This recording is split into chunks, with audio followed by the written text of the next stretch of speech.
Welcome back. Welcome in. This is Country Roads Confidential at earsports.com, part of the Paramount Podcast Network. I am Mike Casazza here on early Sunday morning following West Virginia's loss to Iowa State late Saturday night. Chris Anderson, Neil Brown has now lost 8 in a row to ranked teams, 3-16 overall against the top 25. And man, that balloon is starting to fill up. And you think this might go somewhere, and then something just takes the air out of everything once again. Great start, very little good after that. Some controversy, I guess, with officiating that did or didn't happen. I don't think any of that really matters to anybody who was dressed in black or wanted to see West Virginia win. They just know that they had built up to something and came up short once again.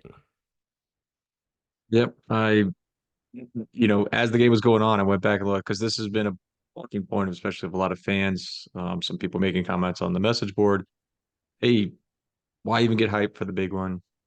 There's no hope of winning the big game, et cetera, all that kind of stuff. And can I go back and look? And man, this year it's this game and Penn State, neither one went well. You go back and look at last year, and I'm looking at the Oklahoma game. I know there weren't a lot of people expecting a win for West Virginia in Norman, but that was a game where WVU was suddenly 4-2 in conference play, and it was a little bit of talk of, hey, you know, a win, a couple more wins here, and West Virginia can get a tiebreaker, might sneak into the conference championship game. Complete blowout, no show. Penn State to start last season, blowout, no show. It is becoming a theme, like because it really felt like it tonight. Like it just seemed like a lot of energy building up again, a lot of it gone, a lot of it felt like it did in the season opener for West Virginia. This is crazy, Chris. Total yardage 394 to 354. That's and some of that is aided by Iowa State's fourth down play at the end there. 9 for 14 on third down for Iowa State, 9 for 13 for West Virginia. The rushing yardage is comparable, the passing yardage is comparable. Even if you go into some of the really like analytical stuff, like their average gain on first down, 5.4 to 5.3. So they're both playing about the same game. Third down numbers, again, we mentioned the conversion percentage are pretty similar, but like the average distance, 6 to 6.5.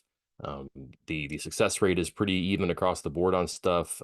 It really simply, Chris, comes down to 2 turnovers in the fourth quarter, 2 short fields, and I think Iowa State ran the ball 18 times and passed it once in that fourth quarter. Played keep away. They played their game, which is somewhat similar to West Virginia's game, albeit a little bit more reliant or trusting of the defense, but they played their game a little bit better than West Virginia. West Virginia did a lot of the things that it could not afford to do in a game like this and created really narrow, actually expanded really narrow margins that I had to mind much better. And you could look at a handful of plays or even just mistakes that really just turn this against West Virginia where, is that regression, Chris? Because, you know, last week we said, hey, that's exactly how that team had to play to beat Oklahoma State. Tonight you say that's exactly what you couldn't do to beat Iowa State. We talked about it in the preview pod. It was like, hey, this just sounds so cliche and so old, so boring of protect the football, convert in the red zone slash scoring zone, because you'll be able to have some success running the ball against Iowa State. So what we said over and over and over again leading into the game. West Virginia did have some success running the football. Not quite as much as I think people were hoping for, but some. And they turned it over twice. A couple times nearing the red zone. One time, missed the field goal in the red zone, settled for a field goal another time.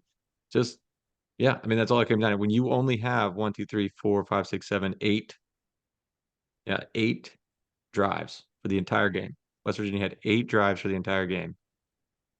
You miss a field goal and turn it over on 2 of them. That's not winning football, unfortunately. You have fewer opportunities, so you need to make the most of the ones that you have. Iowa State knock on that team was that the schedule was not great. Iowa State has played Iowa, won that game. Apart from that, maybe some soup cans in there.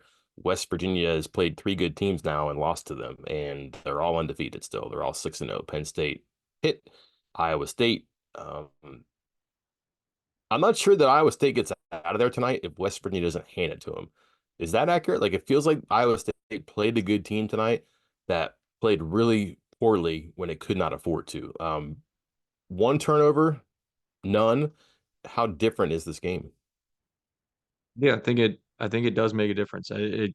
It's funny because I think Neil Brown and Yeah, I are going to breaking news, disagree. turnovers matter, right? Yeah, well, I think Neil Brown and I are going to disagree on the where the blame lies with that first interception because he was adamant that it was pass interference. And on first glance, it looked like it. Again, I have the benefit of seeing replay. There wasn't that much contact there. It was just a 100-mile-per-hour fastball from Garrett Green, 3 yards downfield and 2 yards behind his target. So I just didn't feel like there was that much contact to be warranting like pass interference. I just thought it was a bad decision, bad throw. And same goes for the second one, which again, Neil Brown and I will agree on because he said the same thing. I think it was first down and he just kind of gently tossed it in the direction of a couple covered receivers. And that really made the difference there in that game. And man, as it happened, that Rodney Gallagher catch, non-catch, I Ooh, said, put it on Twitter. I was like, man, earmark that one because that's that could have been big. That could have been 14-0, and you're sending Iowa State into a tailspin on the sidelines. They're getting desperate all of a sudden, and instead it's just not that at all. And just I don't know if it's bad awareness or situational awareness because you see guys all the time. You always see receivers. If there's ever a little possibility that they might not have caught something cleanly, they are running back to the huddle. Hey, come on, line it up. yeah. Let's go, let's do it. And instead, West Virginia kind of just nonchalantly walked around, huddled up, made some subs. I believe Gallagher got pulled, so he wasn't capable of like running back into the huddle and being like, "Hey guys, I might not have caught that. Get on the line." But he got pulled off to the sideline. West Virginia's huddling up. I mean, I don't think that got whistled down from up top until there was like 2 seconds left on the play clock. I don't understand what West Virginia was doing there. If there was ever any doubt that he caught that ball, so to your It point, definitely yes. To it answer your definitely hit the question, yeah, ground though, right? huh? It definitely hit the ground though, right? It sure looked like it on the replay, yeah. Okay. But Can we go over the officiating? Because Brown would like to go over the officiating. let's do it. He's mad about the penalties because they haven't committed a lot of penalties.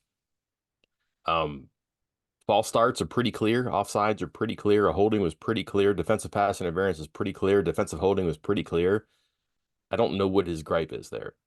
Is he mad because his team committed a lot of penalties, including a couple that, didn't matter, but one that absolutely did matter, the holding on Aidan Garnes.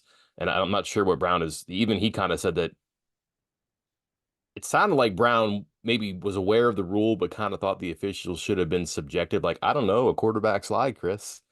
But if Beck is throwing it through the end zone because he doesn't want to turn it over and you have defensive holding, maybe you look the other way on holding. The trouble was that it was pretty blatant holding on Garnes on the receiver too for quite some time. But everything else, the false starts, the offsides, two false starts and a holding penalty on their final drive, and offsides on Sean Martin, the pass interference against, I don't know if it was Hollis or if it was Garnes, but it's unfortunate, but it's definitely pass interference. It didn't hurt. I'm not sure where he's going with that, except that maybe he thinks Iowa State was guilty of more than one penalty. Sure sounds like he thought that Iowa State was guilty of, some holding, especially on Cole Taylor. I don't know. I just didn't see it, I guess. But the thing about this is if you want to extend West Virginia the benefit of the doubt for not committing penalties, Iowa State is just as disciplined. They do not commit penalties. The ones that West Virginia was called for, very obvious, like false starts and offsides. Those are kind of irrefutable there.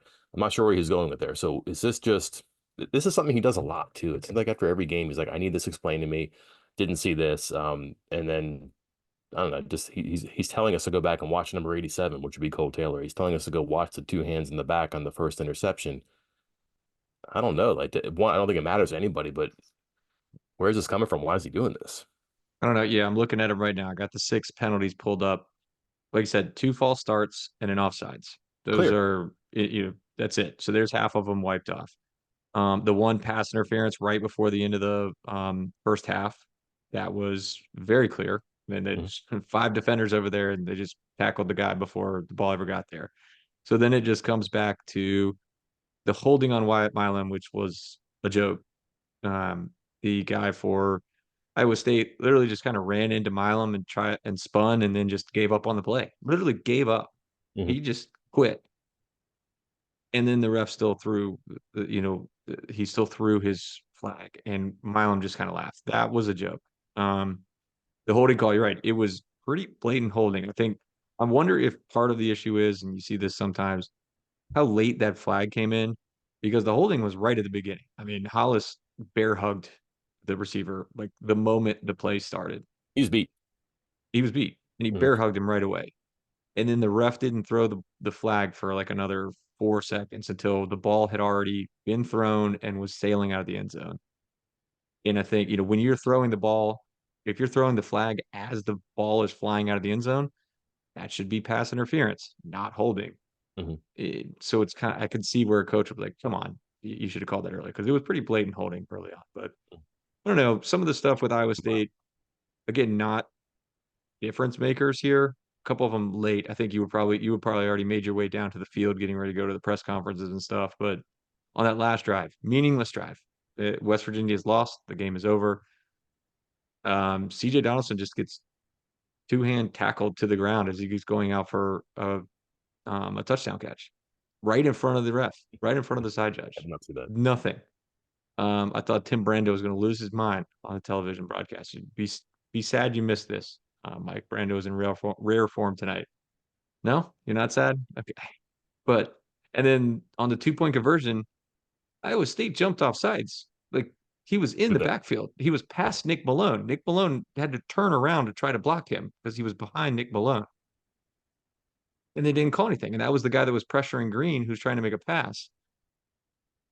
Again, we get it. You want to go home. You want the game to be over, but just do your jobs all the way through, and then the discussion's not to be had.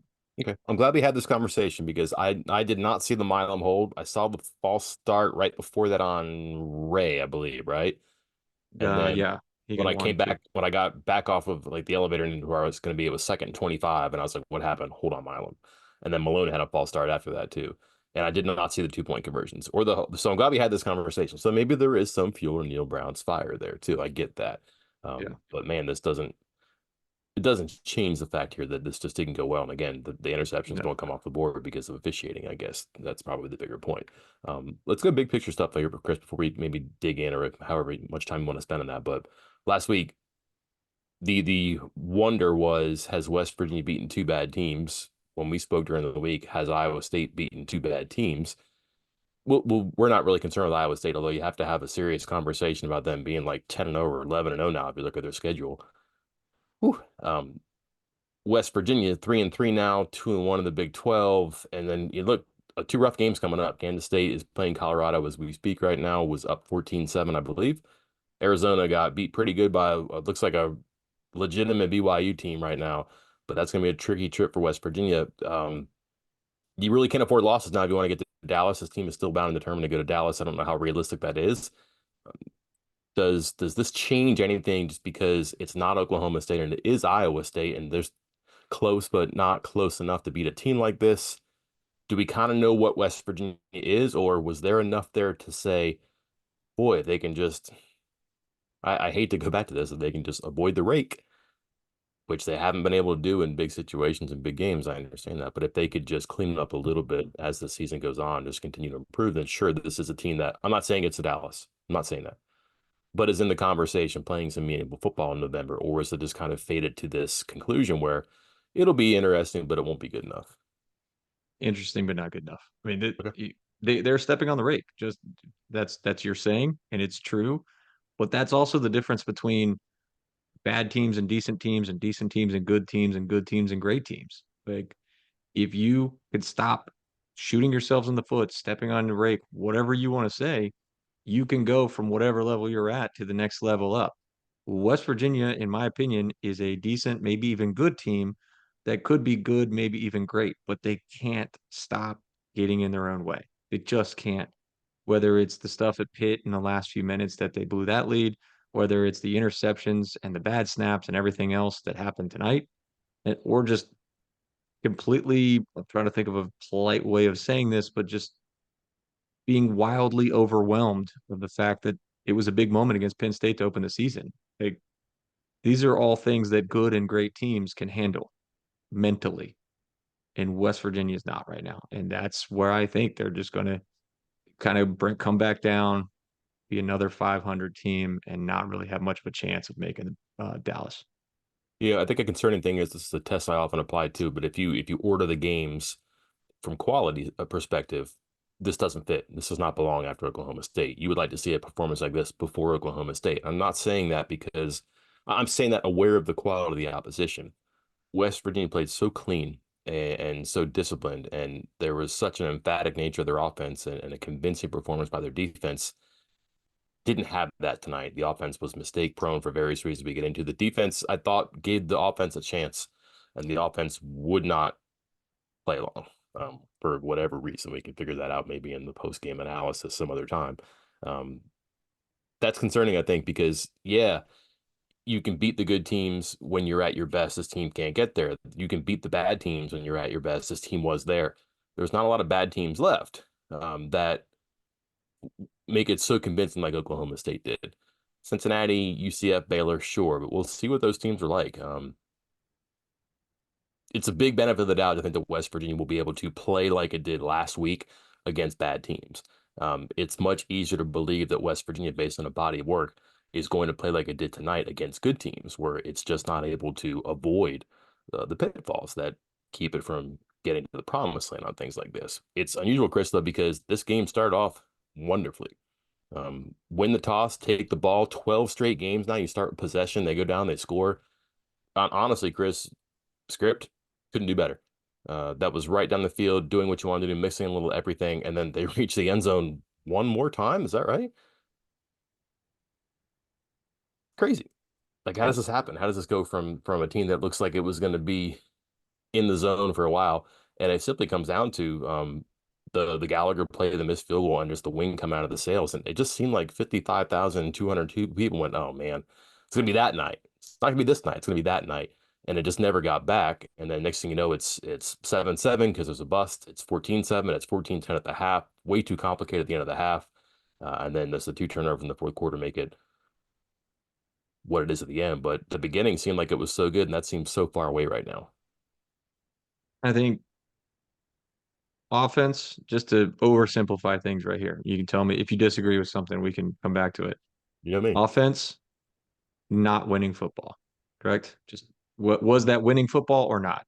Well, I Answer mean, is break it no down on though. If you, offense. if you look at it in bites, ran the ball okay against a really good running defense. I know the numbers don't say Iowa State's a good running defense, but the way they play, they give teams trouble, and they were doing their things tonight. But West Virginia at times was better.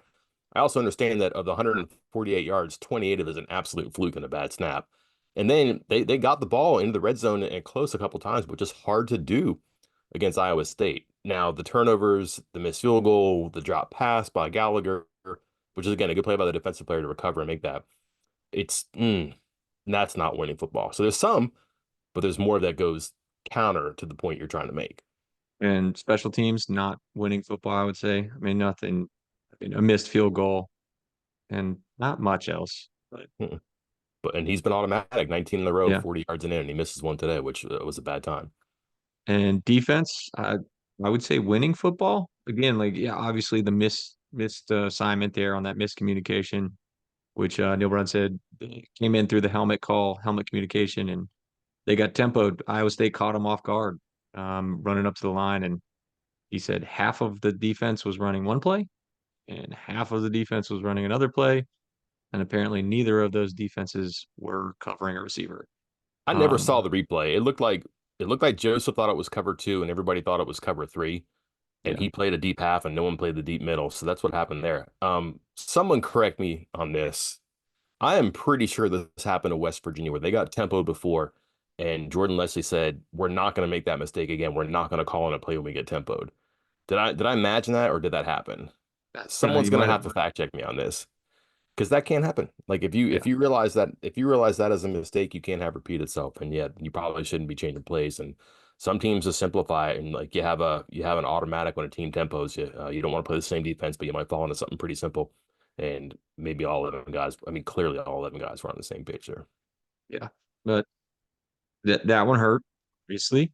Um, nine, was it 9 of 14 on third down? That hurts. Two Plus of two two on fourth down fourth down. conversions. And now you're That 11 for hurts. 14. Yeah. And then, but held them to 2.9 yards per rush, had a couple sacks. Did feel like they were getting some okay pressure on Beck. Not like unbelievable pressure, but they were getting back there some. So I don't know. It felt maybe I've lowered the bar so much for the hope and expectations for this defense that just being not terrible is good enough at this point. Is that what I'm doing here? Is that why I'm about to say that was winning football from the defense? I think in a relative sense, it was winning football. I mean, yeah, they gave the offensive ball a couple times on punts. I mean, to throw a shutout in that third quarter, I think was important too, because when you play Iowa State, you're gonna have to get used to being suffocated in the third and fourth quarter, and they held their own there too. So that was important in coming out of the locker room, making some adjustments, and not getting picked apart by a staff that is good at making adjustments offensively too. Never mind defensively, and to throw a shutout there and to really only give up touchdowns on short fields, that's winning football to me. It's a bigger step in the right direction. I think that while last week was promising, I think you might come away a little bit more impressed by an individual performance as a team today than you would have last week, just because of the quality of the opposition. I'm going to ask you a two-part question here. The Yes, first, you do sub your center if he has a bad hand and can't snap the dang it, ball. dang it, dang it, dang it. You beat me to it.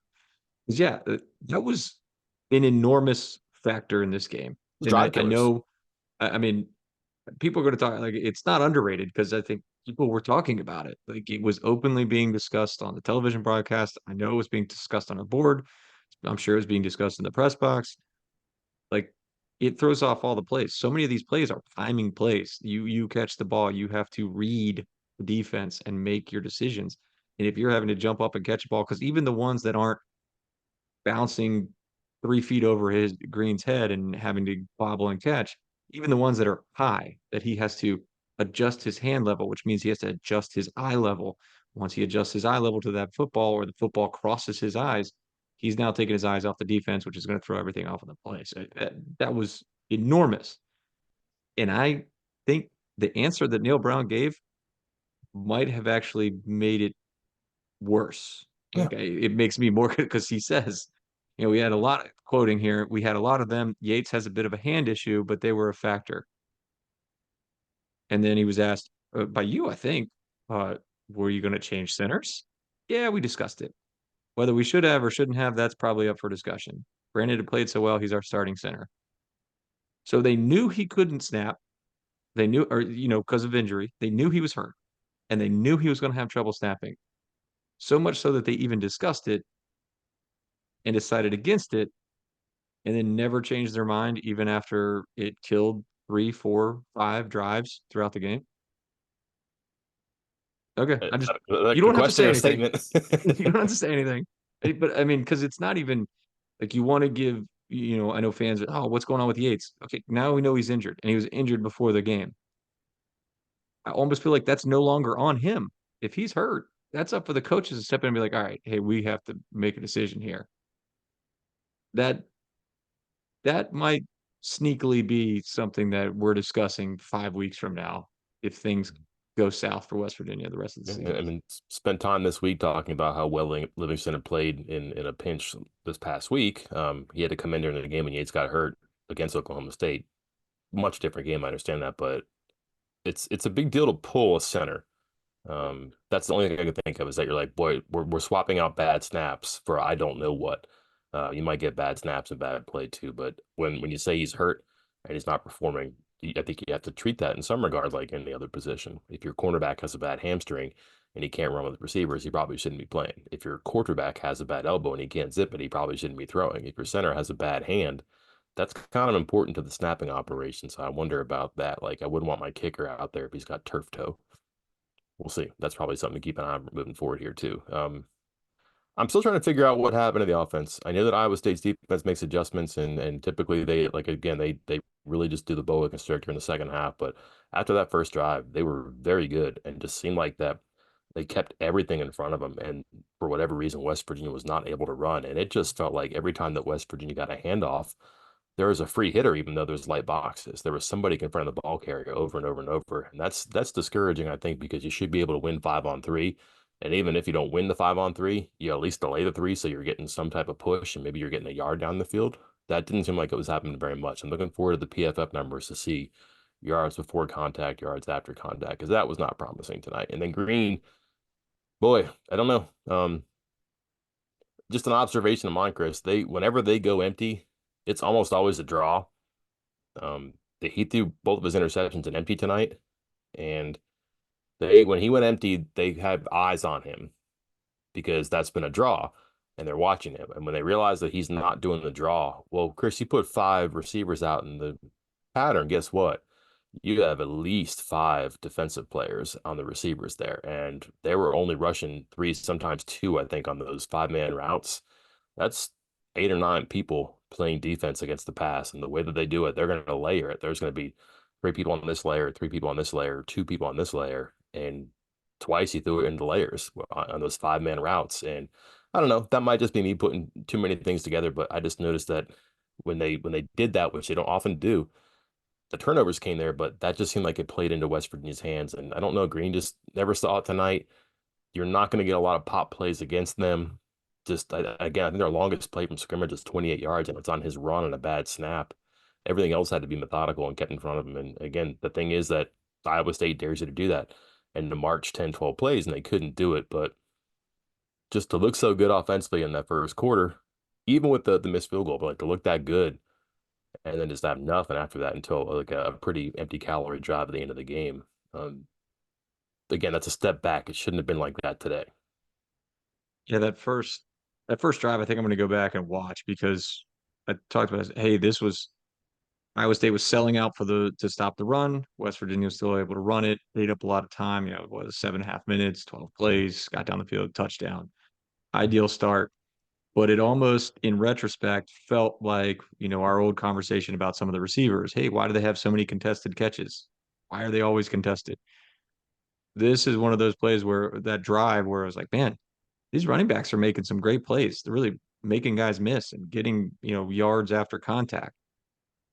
And then now in retrospect, it's like, wait, why was Iowa State always meeting Jaheim White at the line of scrimmage, meeting CJ Donaldson at the line of scrimmage?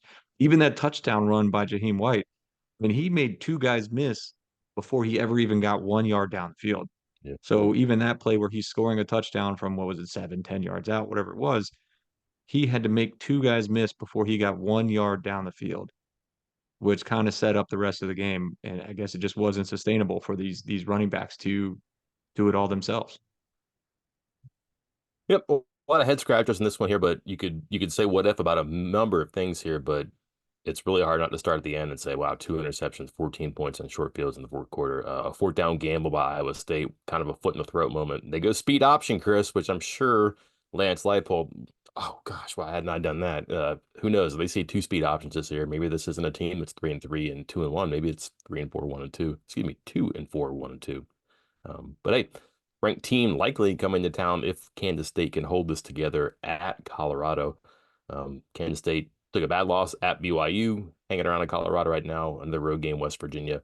Another chance for West Virginia to maybe play a ranked team, but certainly get a win that they're going to have. They want to move on up in the Big 12 a week from now. We'll get into prepping for that game next week. Starting tomorrow, plenty more stuff on the site. Of course, when I say tomorrow, I mean literally hours from right now, Chris. What do we have coming up?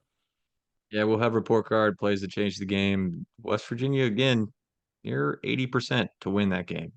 Boy, fluctuated back and forth. A couple key moments there. There was one drive where it was, I think Iowa State was 3 third downs in a row that they converted, and just watching the win probability up and down and up and down, and just not going West Virginia's way. But then we'll have some recruiting updates, several visitors on campus, and then a little more basketball this week too. Yeah, exhibition on Friday, I guess, or scrimmage. I don't even know what they call that. University of Charleston, James Long. I'll have 3 things. I think 3 things I know. Snap counts. Also talked to Anthony Beck about his future. Yeah, Rocco Beck stuff too. You can watch that some other place. I'm not gonna write a whole lot about the father-son dynamic there, but boy, he's got plans for his future there. What he's gonna do as a coach. Thought that was pretty interesting. We'll unpack all that sooner before later. Until then, I'm Mike Casazza. And I'm Chris Anderson. We will talk to you then.